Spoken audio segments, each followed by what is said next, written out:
Yeah, so I just wanted to welcome everybody to the call today. I'm based out of Calgary in Western Canada. I've worked in cybersecurity for about 5 years and tech for about 8 years. And yeah, welcome to the call. Just want to say, please don't disclose any sensitive or privileged company information. We're also not able to discuss any MDR cases as well. There'll be a Q&A session as well. So feel free to ask those questions and we'll get those answered for you. And we'll do a little Q&A at the end of today's call. But yeah, we have a brief agenda here that we'll run through. So we're going to talk a bit, the overarching thing is, account health, MDR health. We're going to look at the account health check. We're going to talk a bit about device health, looking at endpoints and servers. And then we'll jump into policy health and talk a bit about exclusion health as well. And then we'll wrap things up with just some MDR resources that we'll be able to share with you. And then we'll have that Q&A session as well. So feel free to answer those or ask questions. And then we'll just go through some contact us information for our department and the outcome as well. So that's the agenda for today's call. Let's jump in and get started and kick things off.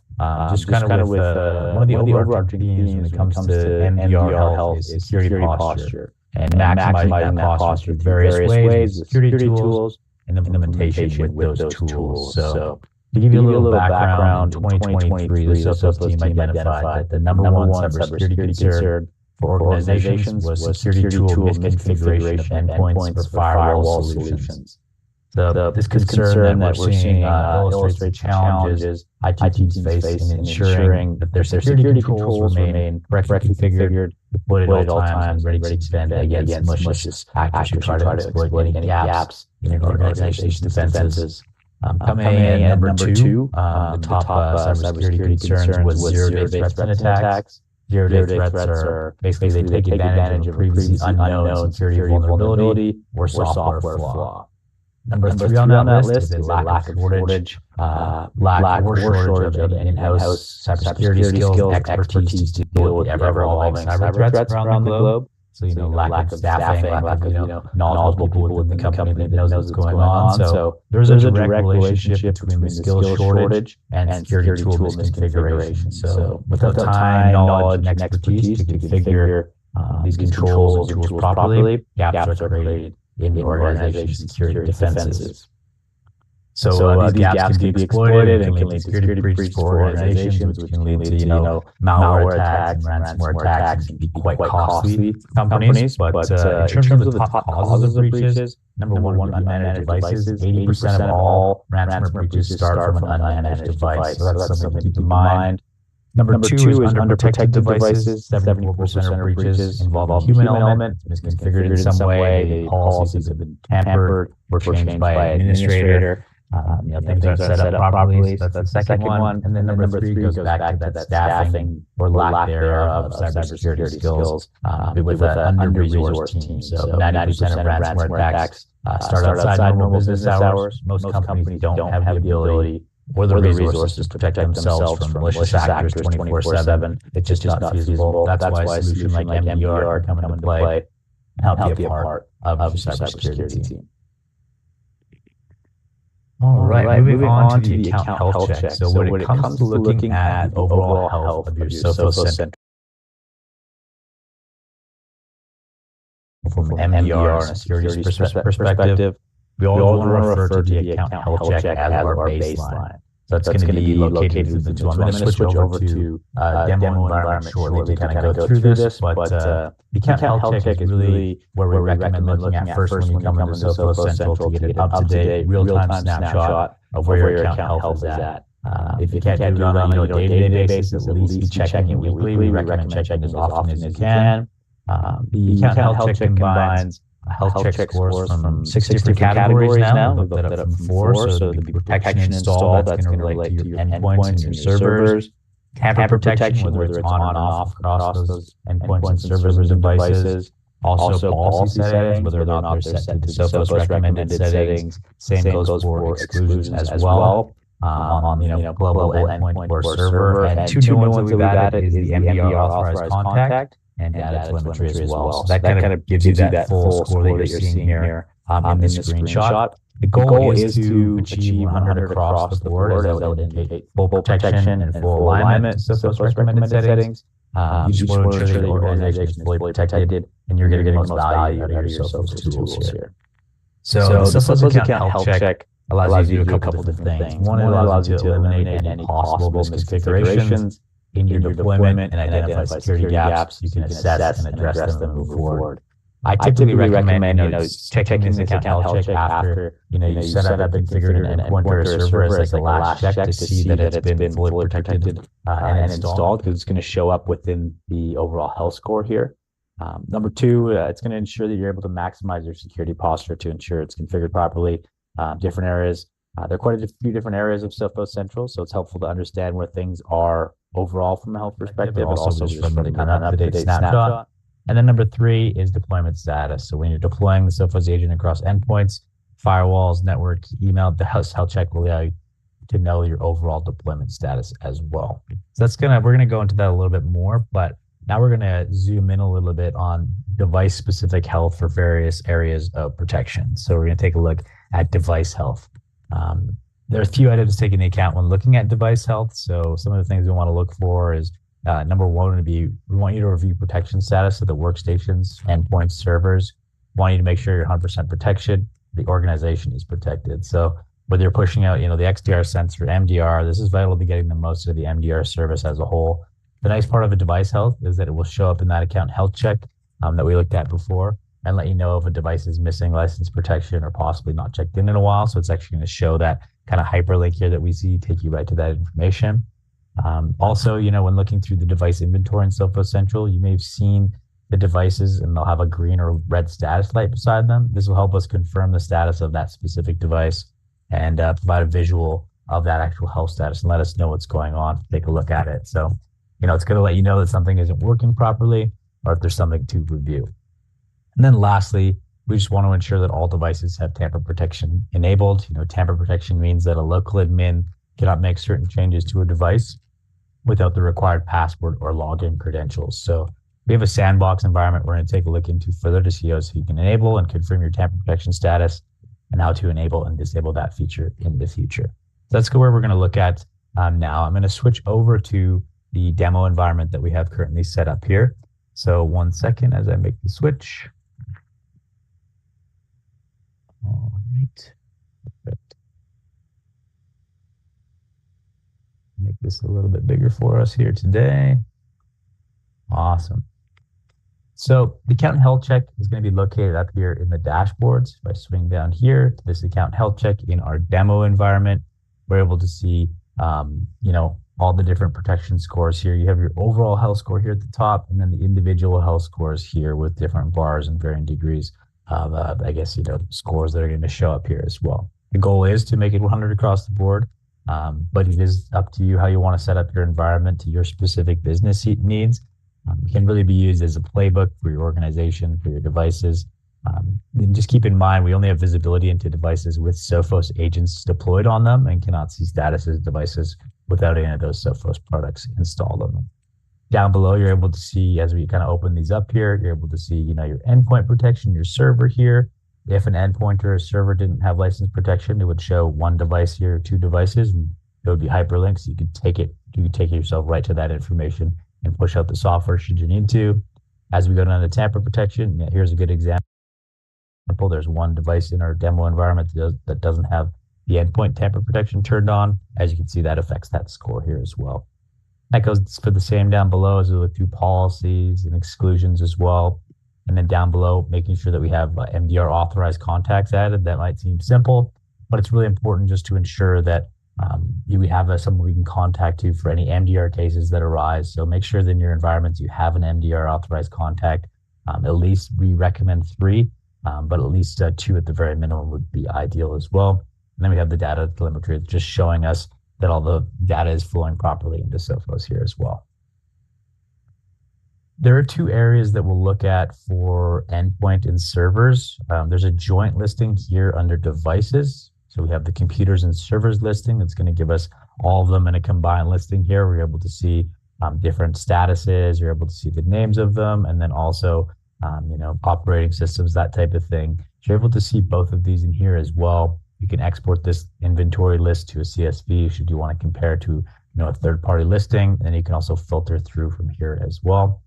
You also notice within Sophos Central these grayed out menus here. This is basically activated through selecting one or more of these, kind of called the bulk action menu, where you can delete inventory out, you can push out software should you need to, edit tamper protection, retrieve recovery keys, and also reset health statuses as well. Now, each of these computers and servers, endpoints and servers, will have its own area as well within Sophos Central. So if we go to the endpoint here, we'll go down to the computer listing. It's just going to show us 8 computers right now in here. You have your name, IP address, what the OS is going on, the protection that's been installed, any encryption, ZTNA, user, and activity, right? There's 4 different filters here. So you can filter through by Mac versus Windows. You're able to filter through by medium, bad statuses, tamper protection being on or off. You can also filter through by if there's full Sophos protection, some Sophos, or none as well. So that can be handy as you filter through things. And then also the recently versus not online recently as well. So as you can see, I just put it to all. That changed to 14 instead of 8. If I go into here, each device has its own little profile in here where you have a summary of recent events. And then down below, you're able to see what license, what agent has been deployed across this specific endpoint as well. Also, you'll see tamper protection being turned on. And then as we go up to the top here, again, I'll show you events that have been going on this device.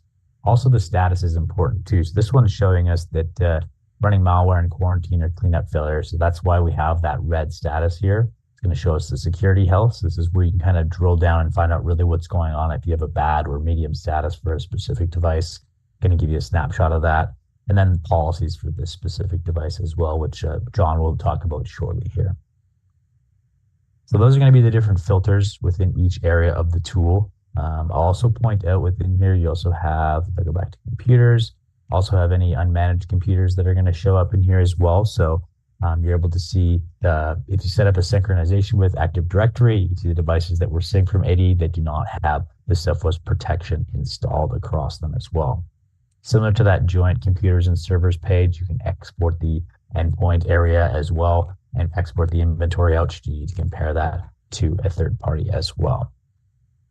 So it's going to be the same for servers, really the similar setup. You're able to see just the server listing. Everything looks pretty much the same in here. So when it comes to device health, that's where you're going to be managing your device health. You're able to view them, as a whole, and then also individually with their own little profile here as well. So that's going to be what we'll talk about for device health. I'm going to pass it over to John, and he's going to jump into policy health. Awesome. Thank you, Sean. So awesome. Now we're going to move on to the different policy health and exclusions that we're going to go through. We always recommend that, even if you've been a Sophos partner, that you go back and you review some of the policies that you may have created at the beginning of your engagement with us or, along the way. If you're looking at building things, I can, provide you a couple recommendations now. Always confirm that live protection is enabled. We want to be able to protect all of those devices and ensure that all of the products are living up to their best possible thing, ensuring that real-time scanning, both local and network files, especially for all of those things that get downloaded, not only from your emails, but from the different websites that people, frequent here and there. We see a ton of different emails things where people download things from emails, they get malware or ransomware, and definitely not the best overall situation. Ensuring real-time scanning that can actually block that as it's happening.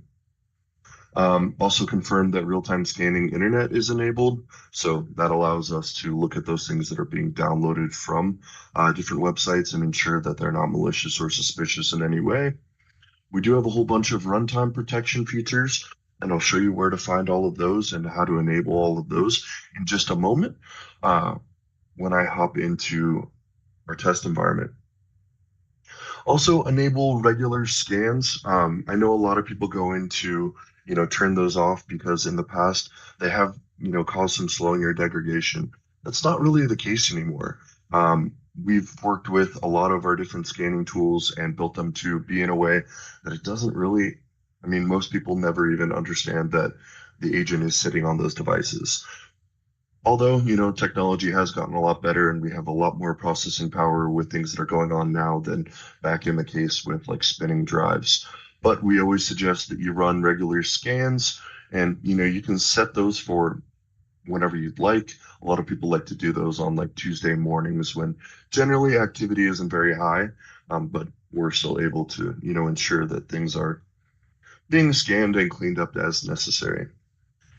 The last one here is limit any exclusions to specific policies targeting specific devices. And that kind of goes into the overarching, thought process behind exclusions. We'll hop in there. The principle of least privilege is definitely the best practice that you can really think about when it comes to exclusions, because we see so many attack vectors nowadays that if we allow in things, and you'll see the ones that we see on almost everybody's PS kill, PS exec. Generally those tools are only being used for admins. They don't need to be released for every associate that works with you or every worker that you do have. That can open a huge attack vector and essentially open the floodgates, as per se. But refrain from using global exclusions whenever possible. We do have a couple different ways that we can set this up. You can set up policies for users and devices. Specifically, devices are usually the easiest because you can limit it to those specific devices in a certain department within a certain crowd of people, depending on their role. Always refraining from global exclusions, because why allow everybody to do it when only 3 people of the 100 need to do it, is the process or the thought process that goes on behind that. Closing down those any attack vectors is definitely our best practice to go with. So limiting exclusions to specific files, paths, or process, no wildcards. Again, that works along the same process. Like, we don't ever want to see you, have an exclusion for like C drive or anywhere within your computer that would allow anybody to do anything that they shouldn't. That kind of, defeats the whole purpose of our product. But, sometimes people create silly things to, do a one-time process, never go back and change things. So that really leads back into, you should be checking these probably quarterly. If not at least once a year, to ensure that the policies are not only allowing for your applications to be run correctly, but those, you're not opening any external attack vectors that wouldn't be necessary either. Creating targeted policies for those devices requiring specific exclusions. So that's like building out a group and allowing, 3 to 5 devices is always a good number, but depending on, if you have a whole department, 20 or more, and allowing those specific devices or users to access and perform those tasks. In just a moment, I'll hop over and I'll show you where we can, set up some of these things. And, to finish it off, perform regular audits of your environment, policies, and exclusions. A lot of times, we work with customers that set things at the very beginning and they never go back and audit their environment, looking at those policies or exclusions. And things always change. You're always adding new devices, you're sunsetting devices. Along the way, a lot of different, policies or different exclusions wouldn't be necessary anymore. And we've seen the market as a whole shift that way for a lot of different things. So I'm going to pause my share for just 1 second while I hop over into our test environment and then resume it. So as Sean had mentioned, within the automated health check within Sophos Central, you can see policies and exclusions.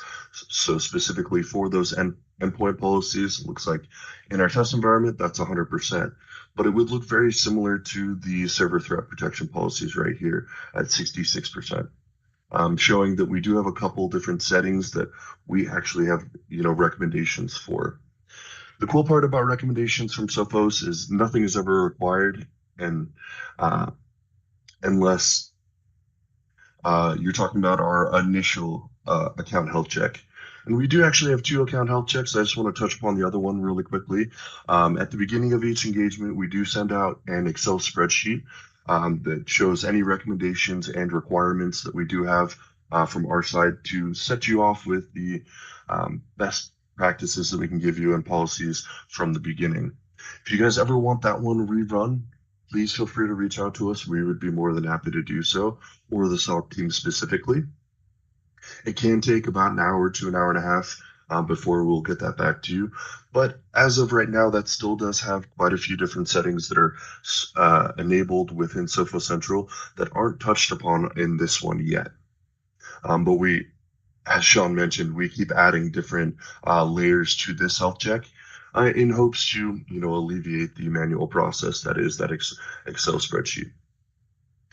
But to continue on policies here, if you do see an example of a policy that we have recommendations on, you can actually click on it directly from here, and it will take you in. Recently, we've released where we actually highlight things in red and put, a little exclamation point next to things that we do have recommendations for. We consider them to be misfigured or not utilizing all of the products that you've purchased. So from our side, you can see always enable live protection. We're going to always, request that you turn on deep learning as well, because that allows our team to get the best understanding of what's going on within the environment. Live protection allows us to check against malware and, any files that you're bringing into those devices. Real-time scanning, we talked about a little bit before. Always suggest that having on, you can enable that for read and write on your local and remote drives. Real-time scanning internet is anything that would get downloaded in that process. You can really choose to block access to malicious websites if you choose. Always something that, we would prefer, and we tend to update all of our lists very quickly. So that may pick up on something that you may not know about, or a lot of the times that can be access into fake websites. So we'll do our best to block those. And a little bit more real-time scanning, automatically exclude activity by known applications. So you can, make the process a little bit easier. And those known applications are things that we pick up by understanding what's going on in the environment. Threat graph is a great part of our threat analysis center, but it allows us to map out different things that are happening within your environment and remediate that process. So always suggest turning that on. Runtime protection is one of those things that, I always tell people to turn on, because that's going to continually look out for things like ransomware and try to pull in different logs from those devices and ensure that nothing has happened or nothing is in the process of happening. But really, from our side, we want to have you enable as many of these different, protocols and protections as you possibly can without affecting the applications that, you deem necessary for your business continuity. So mitigating any exploits or vulnerabilities, protecting processes along with those different things. There really isn't that many reasons to actually turn this stuff off anymore. There used to be, because it would slow down and prevent different things from happening. Most products that are out there that are at least mainstream are built around these different protections. So it's not as necessary, but there are a couple different things that come up along the way. And you can do specific things like protect network traffic. But, that does require live protection to be on. Linux runtime detections. There's tons of different, options that you have. And if you do have any questions about any of these, please feel free to reach out. We can provide more context or get in touch with the SOC or the SOC, and they can provide additional context as well. But to save us a little bit of time, I'm not going to run through, all of these. But we do have quite a few here. That scheduled scanning that I had mentioned can be enabled down here at the bottom, so when that process is going on. We always like to have, an automated way of doing that, and up a little bit further is where you enable that. So down here, you can set exclusions based on, endpoints. That way, you don't have to have those global exclusions. If you have to have an application or a process running, you can limit it to specific endpoints. And I'll bump this out a little bit further, but we can talk about the different groups as well. And you can enable desktop messaging if that's something that you guys allow or you do not allow based on your company policies. But if we hop back into policies, I do want to take a second and say you can create as many policies as you'd like and assign those to different groups. The base policy is always going to be like the base ground, and then anything on top of that is going to be the controls. So the base policy you will be overridden by any one of the hierarchy of the policies that you create for different users or different groups. And we do have a couple different policies.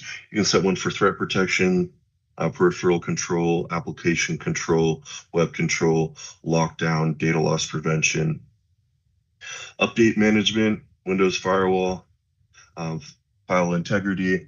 And there's really a whole bunch of ways you can do this. Without going through each one of these specifically, we do have a whole bunch of information. If you have any questions on, best practices, you can definitely reach out to the SOC to get that information as well. We can hop into exclusions here in just a second. Actually, use the easy way to get there. Up here, I know Sean had mentioned you can get to the account health check by clicking on that. There is also another way up here to click on the little heartbeat icon that will take you back into the automated health check as well. But if you scroll down to exclusions, and one other thing I did want to mention is either on these policies or really on any of these options that we've shown you that we have a recommendation for, always be wary of this fix automatically button. Because if you have created specifically under policies or exclusions, you have created those, to allow a specific group to do certain things, and we have a recommendation for you to turn it off. If you go through and you click fix automatically, it may remove that. It may remove that entirely and disable it, not allowing that product to run. So we do have some snooze options here. You can snooze it for a specific reason, and that will pop back up in, following months, or I believe it's actually the next quarter. But as we scroll down, we can take a look at a couple different things here. So example, bad practices policy under exclusions. So these would be set up for endpoints. You can do the same thing for, servers as well.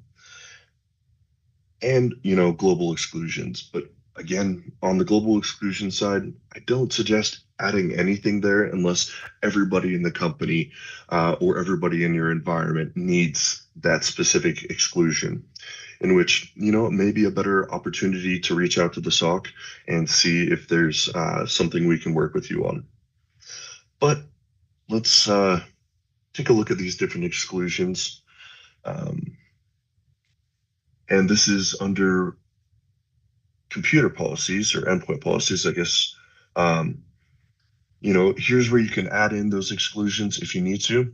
You can click add exclusion here and, make the change as necessary and show where it is and or, scheduled real-time or real-time and scheduled, to filter those down and to always bring them in. You can see the global exclusions here that will actually, open up the only one that we have here, which I've never actually seen that one before, but interesting. So just for access to a website. Again, on the policy exclusion side, I would always recommend removing any of those and going in and taking a look at, any of those policies or specifically the exclusions, and always take a look at those, be it quarterly if you are adding to that list, or, something like C drive, you don't want that necessarily ever excluded from any of those processes. But let's actually hop back in to that and take a look at a different set of them. So this is one that we see very often, PSExec. Again, PSExec and PSKill, they can be a huge help if you're the admin running those applications across, the environment, but I would never say do it on a global level, and very much limit that down because a lot of us know how powerful that tool is, to be able to do malicious things within the environment. If you guys do ever have any questions about specific exclusions or would like to build them out, please feel free to reach out to Sean or myself. We'd be more than happy to, provide you with any additional context that we do have. I do have some helpful links here. If you guys hadn't had the opportunity to take a look at our MDR resources page, there's a whole bunch of really helpful things like a startup guide, a view and a guide into a lot of the different integrations that we have, and not to mention, access into more of our community channel where you can see things like the Threatcast webinar and all of the different information that we keep up to date so you guys understand what's going on. We do have a breakdown of our MDR service description, which provides everything from our SLAs to, the differences between MDR Essentials and MDR Complete, depending on the service level tier that you guys currently are licensed for. I believe Sean actually talked about this, the state of cybersecurity in 2023 and the impact of adversaries. That's where we did pull some of the information for today's slides, as well as you can start to see the real value of things like MDR and, taking the time to ensure that everything is configured correctly. And some more information, specific docs on those threat protection policies and the global exclusions. They go into a little bit greater depth than I did on the call today.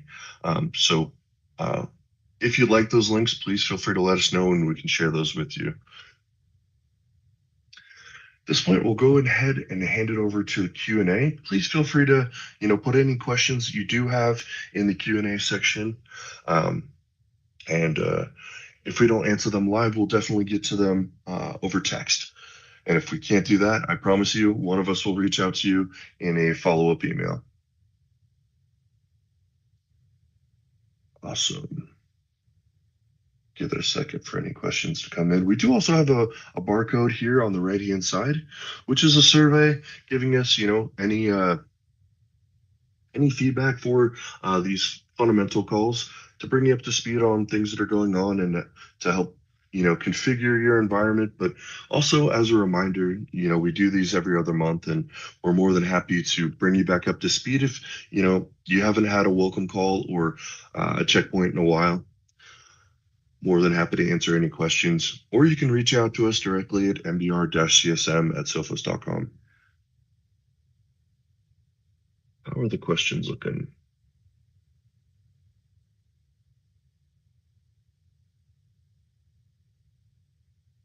Yeah, we have one here that I can discuss, John. We've been advised by MDR to remove or restrict exclusions which were put in place at the guidance of your Sophos support team.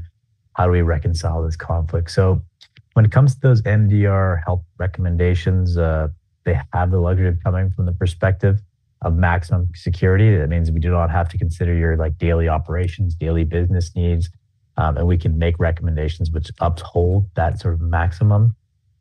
However, you as the admin of your environment do have the luxury of being able to disregard business operations, don't have the luxury of being able to disregard business operations. So kind of got to weigh the risks associated with keeping any specific exclusions or policy settings in place, which might introduce risk. So it does come back to how you want to set up your environment.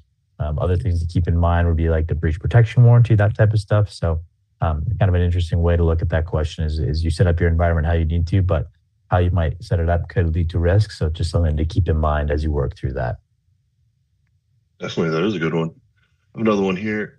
Will we be alerted by the MDR team if our device or account health is not optimal? The answer to that is no. MDR is not responsible for alerting or notifying you if a device, drops health or is suboptimal.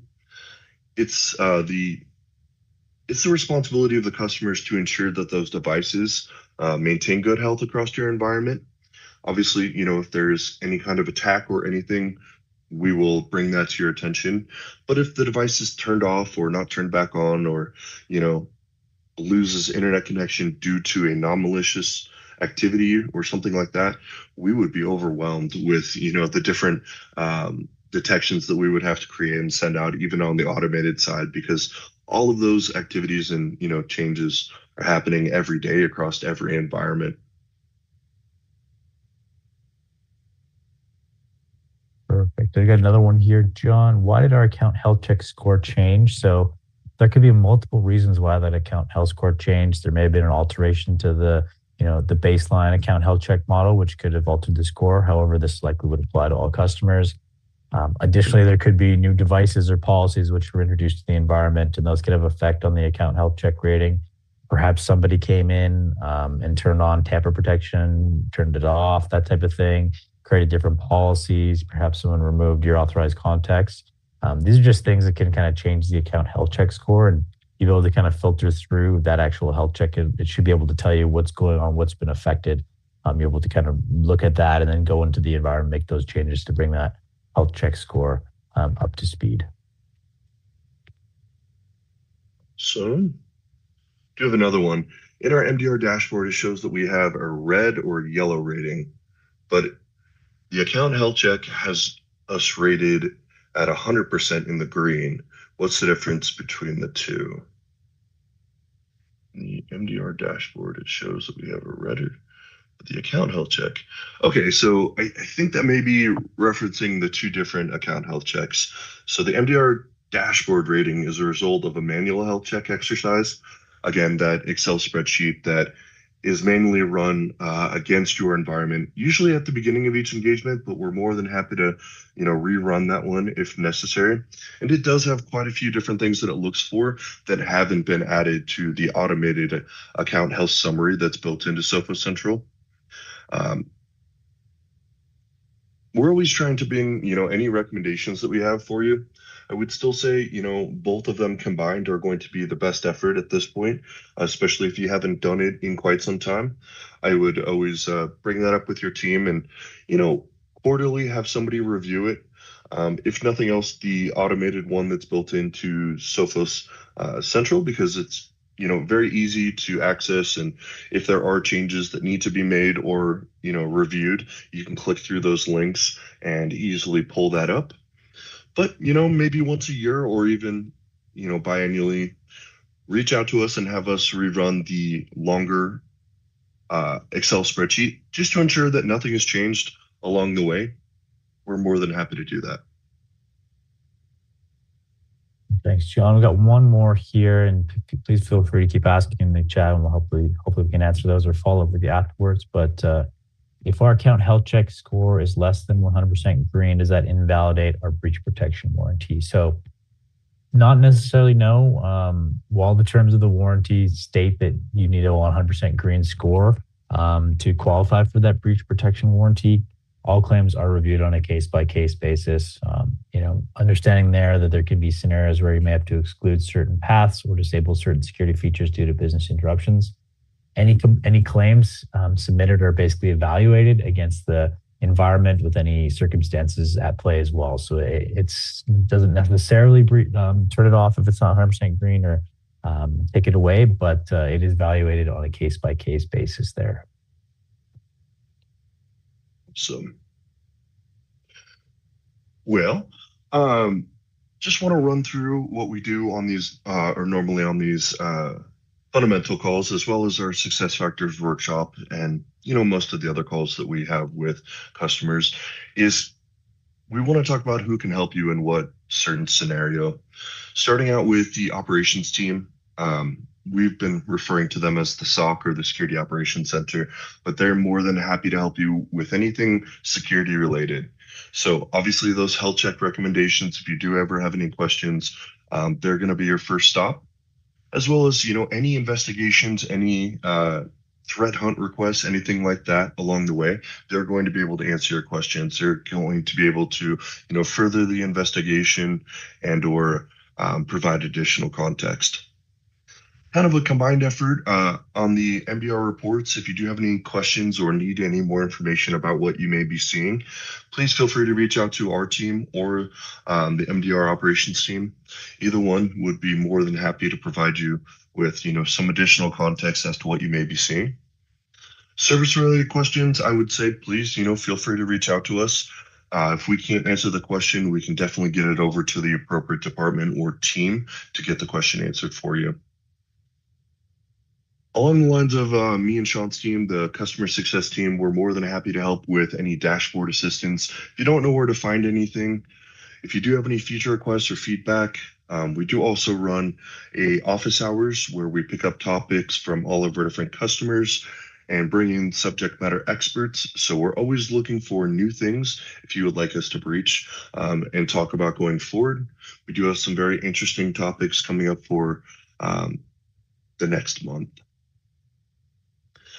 Down below that, we do also have a technical support team, which would be more than happy to help you troubleshoot really any product issues, slowing, degradation that we don't really see much of anymore. And we do also have a lot of documentation as well that they can provide to you. I will say, if you haven't gone through our knowledge bases yet, there is almost so much information that calling into tech support may be able to be a simpler and time efficient way of handling those situations. We do also have a professional services if you're in the process of deploying a new integration or setting up any of our Sophos products.